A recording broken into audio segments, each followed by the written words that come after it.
Well, Ottawa has announced a temporary ban on importing handguns. It's also freezing the sale and transfer of pistols. CBC's Janice McGregor has more on why the government feels it's necessary.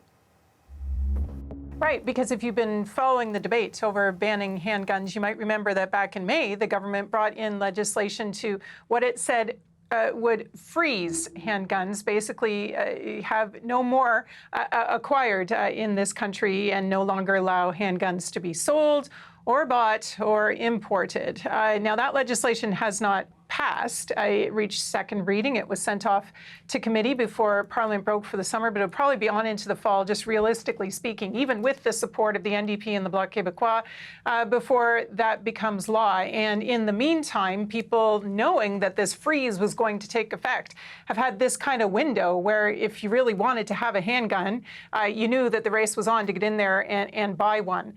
So what they have done, and they're calling this kind of an example of creativity between departments, they've decided to use ministerial powers actually that Foreign Affairs Minister Melanie Joly has under the Export and Import Permits Act. They are putting handguns on the import control list. So it would be the sort of a good that would normally require a permit to enter this country. However, Melanie Joly is saying today that effective immediately, as the minister in charge of this new scheme, she would not be issuing any new permits for stores or individuals who wanted to import handguns into Canada. So effectively shutting that down in practical terms as of August 19th, 2 weeks from now. They say that is the soonest they could do this without, violating due process.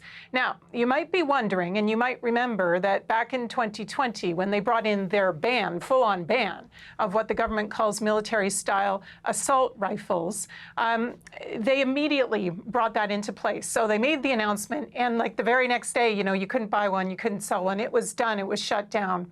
That is not how they have worked with handguns. Public Safety Minister Mendicino was asked why not, why it took them so long to ban imports like this, and this is how he explained it. Well, one of the first things that we did when we tabled Bill C-21 is we turned our mind to the potential risk of a run on the market, and that's why at the very same moment we tabled the amendments to the regulations to the Firearms Act, and we were gaining some traction with opposition parties in the NDP and in the Bloc Québécois to see those particular provisions come into force even sooner than the required 30 sitting days in Parliament. Okay, Janice, so how does this fit into the legislation and some of those other measures that the government is implementing? Well, this ban is just temporary until the full-on legislation takes hold. That's, I guess, the first thing to understand. But you have to also see it in the bigger picture of the government's gun control agenda. They have moved in other fronts on that, Mendicino emphasizing that this is a very complex problem and they're going to have to do a lot of different things to solve it, even though we know, he said, every summer there is this spike in violence related to handguns. Just last week, the government introduced kind of a price list for what will be available for owners of those military-style assault rifles that the government banned a couple of years ago. The buyback program, so that people would surrender their weapons and then get a prescribed amount back, was supposed to be in place by now. It took longer. The consultation period dragged on. It's still kind of some ways out from taking effect, but at least now the owners of those firearms now at least know what they can get for them from the government. There have been a lot of complaints about the extent to which weapons are grandfathered as opposed to banned or taken away under the government's approach. But at the same time, it is under a lot of pressure to crack down, not just on the legally held firearms, but the illegal ones, bring in more measures, and they say they're doing this at the border to crack down on smuggling and the illegal movement of guns.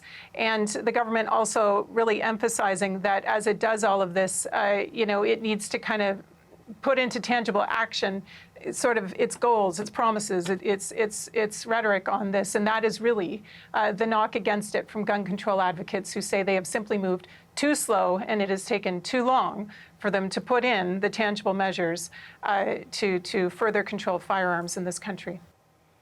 And that was the CBC's Janice McGregor for us in Ottawa. Well, the Conservatives say the ban penalizes legal gun owners and does not address the main source of gun violence in Canada. The party released a statement that says, in part, quote, "The vast majority of gun crime in Canada is attributed to gangs and criminals with illegal guns smuggled in from the U.S. Today's announcement will do nothing to stop the flow of illegal handguns, which make up the majority of the guns used in gun crime and violence in Canada."